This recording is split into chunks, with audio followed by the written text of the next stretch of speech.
ايه بالسوشيال ميديا؟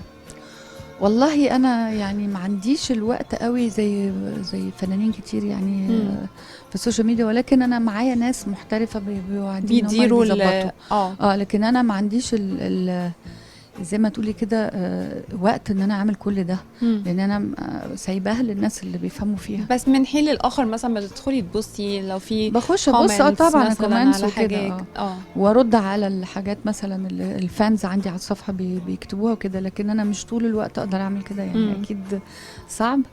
وانا بس انا شايفه ان يعني ما فيش شركات انتاج زي في التسعينات، لكن في دلوقتي طرق اخرى للظهور. المجال بقى مفتوح اكتر نقدر نقول. بس في نفس الوقت هو يعني لك وعليك، يعني عارفه اللي هو سلاح ذو حدين. صح.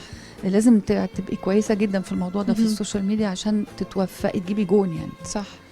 ألبومك التاني عملتي دويتوهات مع هشام عباس وهو كان لسه في بداياته، كانت يعني كنت شايفه ايه من هشام عباس؟ انا عارف دلوقتي من حضرتك ان انتوا كنتوا زملاء.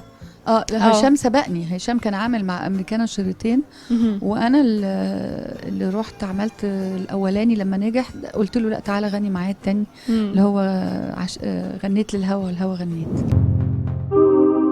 اشترك في باقات واتشت الشهرية بتبدأ من 14 جنيه و99 قرش، وباقات سنوية تبدأ من 150 جنيه.